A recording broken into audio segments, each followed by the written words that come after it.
Bonjour Juan, bienvenue, merci beaucoup pour ton temps aujourd'hui. L'idée c'est de passer un petit moment ensemble pour ceux qui regardent cette vidéo en terminale ou qui se posent des questions.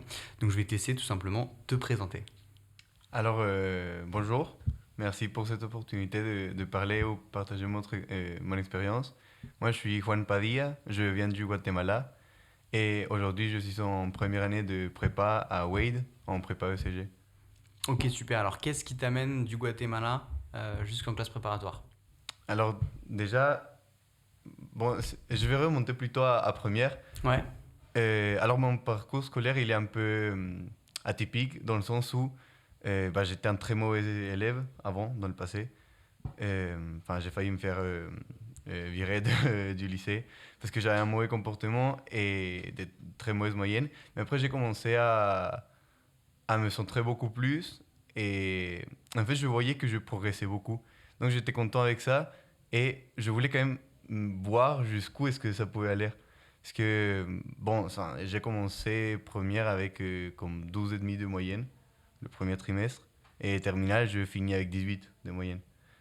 Donc je voulais savoir si ça s'arrêtait ici ou si mon potentiel donnait pour beaucoup plus.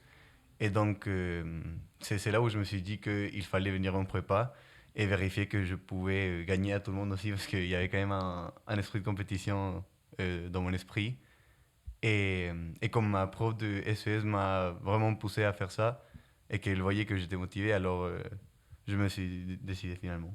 donc tu fais donc partie de ces étudiants, d'ailleurs en métropole ou pas, qui se sont réveillés un peu tard. Donc en gros, en première, tu étais un peu tranquille et en terminale, tu avais déjà 18, mais sauf que ton dossier, du coup, Parcoursup, était de fait assez moyen, d'où le fait aussi de se tourner vers des solutions comme nous, hors Parcoursup. Oui, oui, oui. Bon, Parcoursup, j'ai pas eu énormément de problèmes. C'est vrai que je m'attendais à avoir une prépa, oui, top 5. Finalement, bon, j'ai eu le lycée Pierre de Fermat, il est comme 12e, quelque chose comme ça. Mais surtout, j'ai choisi Wade parce que je voulais pas aller dans une prépa avec 40 personnes.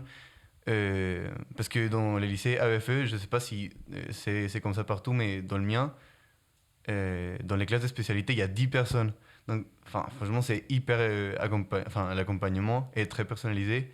Et c'est un petit groupe où on est même en train de discuter avec le prof. Enfin, avec la prof d'SES, on faisait des débats et tout.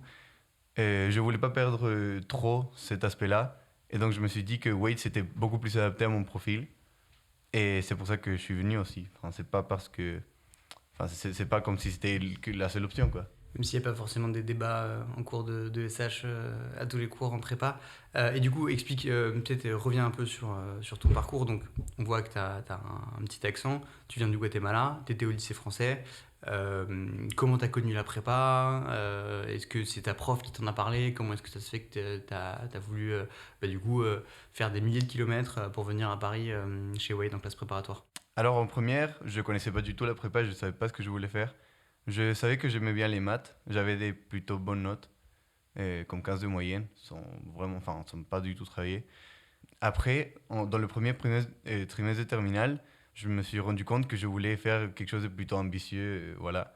Je savais que. Enfin, c'est là où ma prof m'a parlé, m'a dit que la prépa c'était un peu comme la voie prestigieuse. Comment on dit en La français? voie royale. La voie royale, c'est ça, la voie royale. Et après, il y a deux personnes, donc deux Français, qui sont venus au Guatemala pour en parler un peu de leur parcours. Ils ont fait HEC, donc vous connaissez Paul. Mhm. Et je me suis rendu compte qu'en fait, quand on fait HEC, on fait ce qu'on veut dans la vie. Enfin, on est content, on a des opportunités que, que... Enfin, il n'y a aucune porte qui est fermée. Évidemment, dans le sens économique, mais aussi dans le sens que eux, ils étaient en train de faire une année de césure, mais ils sont partis dans toute l'Amérique pour faire vraiment ce qu'ils voulaient. Et je me suis rendu compte que c'est ça ce que je voulais pour mon futur. Et évidemment, le fait que je voulais bien faire des bonnes études. Donc là, j'étais complètement sûr que je voulais faire prépa. Et qu'est-ce qui s'est passé quand tu es arrivé en septembre? Est-ce que tu peux raconter ton arrivée en classe préparatoire? Bon, déjà, à la fin de la terminale, je voyais beaucoup de Mister Prépa ou Major Prépa, je voyais des interviews pour voir un peu comment aborder la rentrée, qu'est-ce que faire pour me distinguer dès le début. Et j'ai essayé d'appliquer ça dès la première minute, ça a été difficile. Pendant les 2 premières semaines, j'arrivais pas à travailler. Euh, mais après, ce qui était très bien, c'est l'étude obligatoire. Parce qu'ici, on a eu au début de l'année, bon, peut-être on ne travaillait pas assez ou je sais pas quelle est la vraie raison pour ça, mais on était obligé de rester jusqu'à 21h30, c'est ça? Et c'est là où je me suis rendu compte que c'était ça le rythme qu'il fallait avoir et que comme c'était obligatoire, bah, il n'y avait pas moyen d'échapper à ça. Et donc c'est là où le travail a commencé à être vraiment très conséquent et aussi où j'ai commencé à avoir beaucoup de progrès. Ce qui était très nécessaire parce que, bon, je vais raconter une petite anecdote. En philo, bon, on a un CP0, mais après des DS, donc le DS numéro 1, le sujet c'était peut-on haïr la raison? Moi, je connaissais pas le mot haïr. J'ai eu 2 sur 20, évidemment. Bon, j'ai écrit 4 pages. Moi, je me suis dit, bon, haïr, qu'est-ce que ça peut être? Peut-être c'est comme comprendre, quelque chose comme ça. Le sujet, il fait peut-être un peu de sens comme ça. Bon, j'ai écrit comme si c'était comprendre. Rien à voir, 2 sur 20. Et là, je me suis dit, Juan, soit tu apprends le français, soit tu fais beaucoup de maths, soit tu fais les deux. Et c'est ce que j'ai fait. Les deux. Ouais, c'est ça. Donc, je sais pas si j'ai bien appris le français. En tout cas, non, j'ai essayé de vraiment beaucoup travailler. T'as démarré à 2 sur 20 du coup, là maintenant t'en es où là? Parce que peut-être tu peux raconter aussi, effectivement, est-ce que ce travail-là a payé? Là aujourd'hui, là on enregistre, on est au mois de mai de ta première année. Où t'en es? C'est quoi tes objectifs? Même pour l'année prochaine, tu t'ambitionnes quoi en termes de résultats d'école? Donc, déjà, au CB0, j'étais 20e sur 54 ou 53. Après, au CB1, donc en décembre, 15e. CB c'est concours blanc. Concours blanc, pardon, le vocabulaire de prépa. Et, ouais, ici, on fait beaucoup de concours blancs, ce qui est pour moi très bien. Et il y a un classement, donc ça, c'est quand même une bonne motivation pour ça. CB2, donc concours blanc 2, c'est en comment janvier, quelque chose comme ça, non? Non. Il y a eu décembre et ensuite il y a eu février, mars quoi. Ouais, ok. Donc ça, bah, j'ai fini 5e de promo et premier de classe. Et CB oral, donc ça vient d'être euh, effectué, bah, aussi major de classe à nouveau. Et en philo, j'ai eu 14 cette fois-ci, donc très content. Franchement, mais moi, je comprends pas comment est-ce que j'ai autant progressé en philo. Donc ça c'est super chouette de se dire qu'on peut démarrer avec des lacunes en français. On avait bien bossé dessus au début de l'année, d'orthographe, de syntaxe, etc. Et que bah, tu as beaucoup travaillé et que du coup là ça se passe mieux. Et donc l'année prochaine, comment tu vois la chose? Qu'est-ce que tu ambitionnes? Là c'est dans moins d'un an maintenant les concours. C'est quoi pour toi un peu les perspectives et les... Bah, je vais avoir HEC, quoi. Oui, je vais avoir HEC. Bon, au début, franchement, j'étais content avec une top 5 parce que je me disais, bon, ça ouvre beaucoup d'opportunités. Après, je commençais à m'améliorer. Je me suis dit, bon, top 3 on peut avoir l'ambition. Aujourd'hui, j'ai eu HEC. Et c'est aussi une motivation, évidemment, pour travailler beaucoup. Et aussi la philo, parce que c'est pas une matière que j'aime. Mais comme il y a un oral qui est hors programme, donc pas le programme de deuxième année, il faut beaucoup travailler le programme de première année. Donc c'est une motivation quand même. Mais oui, j'ai eu HEC. Et c'est quoi ton souvenir le plus marquant au début de l'année où tu t'es dit ah ouais ça c'est ça la prépa ou ah ouais c'est là où je dois être ou j'en sais rien un truc qui t'a surpris agréablement désagréablement Ah non, c'était le peloton ailleurs la raison, c'est sûr. ah ouais Ça, c'était le moment. Ouais, ouais, ouais. où t'as pas compris le sens du sujet Oui, quoi. là, je voulais pleurer. Enfin, ce jour-là, après, je suis rentré chez moi, j'ai même pas travaillé. Enfin, je me suis dit, qu'est-ce que je fais ici, quoi? Je me suis dit, sur Parcoursup d'ailleurs, j'avais accepté une licence à l'université PSL. Je me suis dit, enfin, j'ai rentré sur Parcoursup, je me suis dit, est-ce que c'est possible encore de partir d'ici et faire une autre chose, quoi? Parce que ici, enfin, moi, je vais pas réussir ici, je me suis dit ça. Bon, je sais pas quel miracle là, c'est arrivé, on sait juste de travail, mais c'était ce moment-là. Ah excellent. Et un moment joyeux là depuis le début de l'année où tu t'es dit ah ouais c'est quand même sympa la prépa ou tu t'es juste dit non je progresse c'est cool Ouais, ouais. il y a pas eu de moment joyeux. Non, oui, peut-être le jour où je me suis rendu compte que j'avais majoré la classe au CV2. Ok. Oui, parce que j'avais passé de oui, 15e de promo, enfin 7e de classe peut-être, à major. Donc là, je m'étais rendu compte que tout le travail, parce que franchement, il faut le dire, je sais pas s'il y a quelqu'un dans ma promo qui a travaillé le plus que moi, plus que moi. Enfin, je travaille vraiment beaucoup. Et c'était là où je me suis dit, bon, tout ce travail, il paye, vraiment. Enfin, c'est pas un mythe. C'est vraiment, enfin, la prépa, celui qui réussit la prépa, c'est celui qui travaille le plus. évidemment, ceux qui travaillent, enfin, celui qui se met en question, etc. C'était quoi ton rythme exactement au lycée et c'est quoi ton rythme exactement cette année? Alors, il faut dire que, bon, au lycée, seconde, je travaille jamais, et première aussi. En terminale, euh, bon, en première, j'ai commencé à faire du basket, à un bon niveau plutôt. Euh, donc, j'étais au joueur professionnel aussi au Guatemala, mais ça, c'était en terminale. Donc, j'avais un rythme très élevé de vie, dans le sens où je devais faire 3 heures de basket chaque jour. Et, et après, enfin, je terminais comme à 16 heures les cours. Donc je faisais après 3 heures de basket jusqu'à 20 heures, parce que les trajets. Après, je rentrais chez moi, je mangeais, je prenais une douche et je devais encore travailler une demi-heure, peut-être une heure, pas trop dans le lycée. Mais j'avais quand même un rythme de vie très très intense. Et je me suis dit que ça pouvait bien quand même s'appliquer à la prépa parce que bon, au lieu de faire du basket pendant 3 heures, bah, je faisais des maths et c'est un peu la même chose. Bon, franchement, c'est ce que j'ai fait. C'est ce que j'ai fait. Et oui, c'est ça. Donc, Et du coup, là, maintenant, sans être voilà, alarmiste, mais pour avoir vraiment une idée sur ceux qui regardent cette vidéo, là, c'est quoi ton rythme exact en semaine, en week-end? alors, on commence les cours à 8 heures. Bon, moi, j'aime pas arriver avant 7 heures. J'ai essayé, c'est quelque chose que tout le monde doit essayer, je pense. Mais c'est pas pour moi. Donc, moi, j'aime bien faire 1 heure d'anglais le midi. Bon, heureusement, je ne dois pas faire 2 heures de langue parce que je parle déjà l'espagnol. Un peu. Ouais, bah non, parce que j'ai commencé l'année à 10 en espagnol sur 20. Alors Je que suis t'es bilingue. bilingue. Oui, c'est ça, c'est ça. Donc c'est ta langue maternelle. Ouais, au bout d'un moment, je me suis dit, bon, en fait, moi, je parle aucune langue, voilà, parce que 10 en espagnol et c'est Nantes en français. Non, et surtout aussi la synthèse, oui, la synthèse aussi au concours blanc 1, mais j'avais pas compris le texte, je suis allé aux toilettes, je me suis dit, bon, je vais un peu me mettre de l'eau dans le visage pour me réveiller, parce qu'en plus, la synthèse, oh, c'est difficile, on a envie de dormir, on ne comprend pas. Euh, et là, à nouveau, j'avais envie de pleurer. Sachant que j'ai jamais pleuré, depuis que je suis venu en France, j'ai jamais pleuré, mais j'avais envie de pleurer pendant la synthèse. Ouf, c'était horrible. Enfin, oui, donc, pardon pour cette digression, mais en tout cas, pardon, je fais 1 heure d'anglais les midis, parce qu'on a 2 heures de pause. Après, bon, on finit les cours comme à 17 heures ou 18 heures, et je fais plutôt 2 3 heures de maths. Et le SH, je la travaille avec Anki. Donc moi, je fiche pas, j'ai pas de fiche. C'est un conseil que vous m'avez donné et franchement, je pense que c'est un très bon conseil parce que les gens dans ma classe passent beaucoup de temps à faire ça alors que c'est... Avec Anki, on retient très très vite et on rentre aussi vite. Voilà, c'est très efficace. Et surtout qu'on retient tout depuis le début de l'année. Enfin, là, on a eu les concours blancs oral. Bon, j'ai eu de loin la meilleure note, enfin, comme pour 5 points, parce que c'était des questions de cours.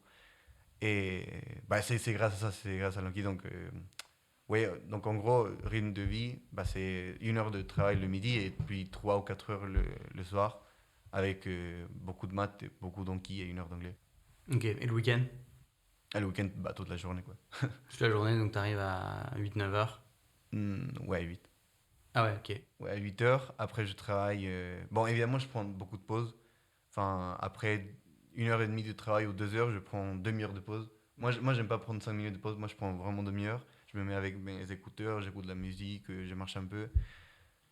Bon, après, le midi, bah, je mange avec des amis. Parce que ici, comme enfin, la prépa est accessible bah, pendant toute la semaine, enfin, elle ferme jamais. Alors, on travaille ici les week-ends. Et donc, ça, c'est très bien parce qu'on se motive entre les amis. Et bon, je passe à peu près toute la journée, quoi. Et t'es du coup en foyer? Oui, c'est ça. Tu peux expliquer un peu ça? Alors, je suis dans un foyer chrétien. Euh, Cette décision a été prise parce que je voulais pas habiter tout seul et aussi parce que, franchement, cuisiner, enfin, moi, je suis pas indépendant comme personne. Au Guatemala, c'était ma mère qui faisait tout. Et ouais, faut le dire, faut le dire.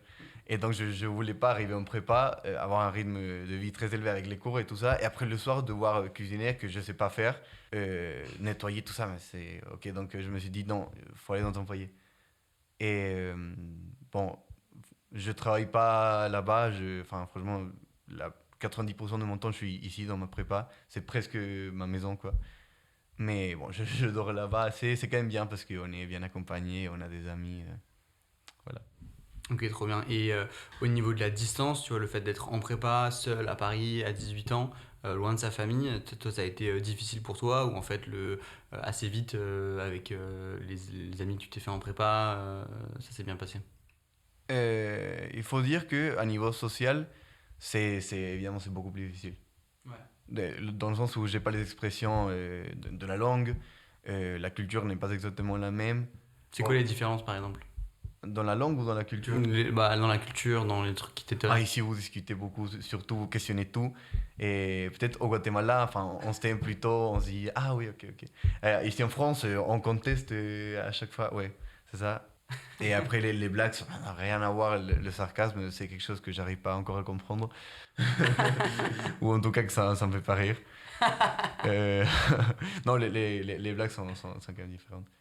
Mais bon, là que je commence, enfin, je me considère quelqu'un de plutôt extroverti, donc c'est quelque chose de très positif.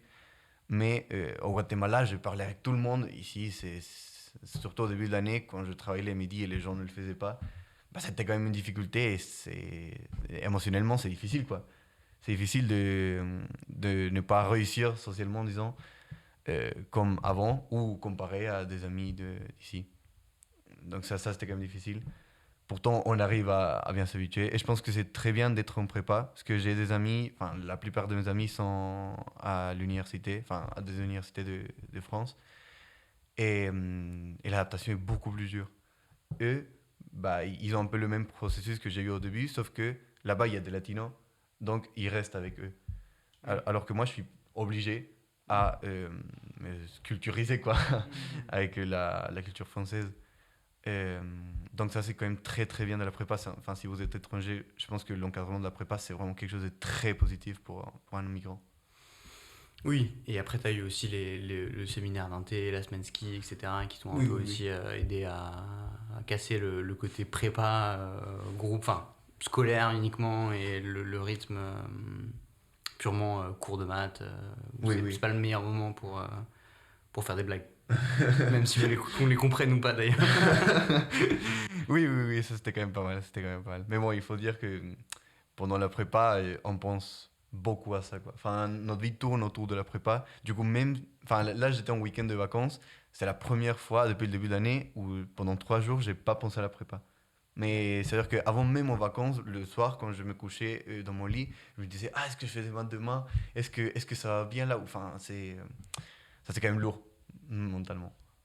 Et ça, donc, vraiment, tu l'as découvert début d'année, quoi. Enfin, personne dans ta famille n'avait fait de prépa. Oui, oui, c'est ça. T'avais juste regardé effectivement toutes les vidéos que tu recommandais sur Major Prépa, les interviews, pour comprendre un peu ce que c'était ce vocabulaire et cette nébuleuse de préparationnaire, quoi. C'est ça en gros. C'est ça, c'est ça, c'est ça. Parce que, en plus, dans mon lycée, bah, il y a eu, je pense, une personne dans les dernières 5 années qui a fait une prépa UCG. Donc, moi, je suis la deuxième.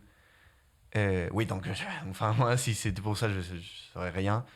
Et bah, je connais pas précisément disons, les démarches de la prépa. Et donc, oui, je m'informe beaucoup à travers les interviews de Major Prépa. Trop bien. Est-ce que tu as quelque chose à ajouter pour des étudiants en terminale qui regarderaient la vidéo, un conseil? Est-ce que tu conseilles la prépa? Pourquoi, dans quelles conditions tu conseilles la prépa? Alors, je pense que la prépa, bon, évidemment, il faut avoir des très bonnes bases, surtout en maths et en SES aussi. Enfin, en économie, je pense. Enfin, c'est un avantage. Mais c'est surtout le mental. Je pense que vous devez avoir un esprit de compétition. Vous devez être prêt à sacrifier votre vie. Enfin, peut-être c'est pas tant que ça, mais pour moi, il faut être prêt à sacrifier sa vie pendant 2 ans pour, euh, pour travailler beaucoup, beaucoup plus de ce que vous le pensez. Et si vous êtes sûr que vous voulez faire ça, la prépa, c'est pour vous. Et, et j'ai une question pour vous Oui. aussi. S'il y a une chose qui vous rend fier de votre prépa, c'est quoi, concrètement? S'il y a une chose qui me rend fier de ma prépa, c'est le sentiment que j'ai eu en allant aux écrits avant de passer les concours, en me disant bon bah voilà, maintenant c'est les concours, il y a du hasard. C'est toujours comme ça les concours, on peut rater, mais je regrette rien. Genre j'aurais pas pu faire mieux. Et ce que tu disais tout à l'heure, je pense que j'étais à peu près dans ce cas de figure, mais il n'y avait personne dans ma classe qui avait bossé plus que moi. Personne même, enfin, je pense qu'il y a peu de gens qui ont bossé plus que moi. Du coup, je me suis dit, bon bah voilà, peut-être que ça va pas le faire, mais au moins je sais que j'aurais pas pu faire mieux. Mais je disais plutôt la prépa de Wade. Ah, non, une chose qui est Et fière ça. ici. Ouais, c'est ça. Bah, la chose qui me rend le plus fier, c'est paradoxalement pas tant les bons résultats qu'on a eus que en fait le fait de créer chez les étudiants des différentes promos, etc. Quand je vois des étudiants qui ont intégré il y a 2 3 ans et qui sont encore amis et où je me dis bah, potentiellement ils seront amis pour toute la vie, Ouais. ça je trouve ça incroyable. De me dire qu'en fait bah, ces 2 ans étaient une expérience incroyable pour eux et que ça va les marquer au-delà même de l'école qu'ils ont, évidemment la meilleure possible, qu'en fait ça a créé des amitiés et ça a façonné qui ils vont être dans toute leur vie, ça c'est incroyable. Ouais, c'est que la prépa, ça unifie beaucoup. Il faut le dire. Bah tu l'as dit, on pense prépa, on mange prépa, on dort prépa et on est avec que les mêmes personnes. En plus chez Wade avec les effectifs limités, c'est normal que ça rapproche énormément quoi. C'est un peu comme à l'armée ou dans des... Ah, c'est littéralement ça. Oui, non, surtout avec les campus qui sont tout le temps ouverts. C'est-à-dire que, enfin là, pendant les vacances, surtout avant un concours blanc, on a une semaine de révision. C'est vraiment la guerre. Enfin, c'est la guerre et on est avec nos amis. Et ça unifie beaucoup le groupe. Ça, tu es d'accord. Voilà, mais merci pour cette question. Ah, merci pour la réponse. Super. Et ben merci Juan. Merci à vous.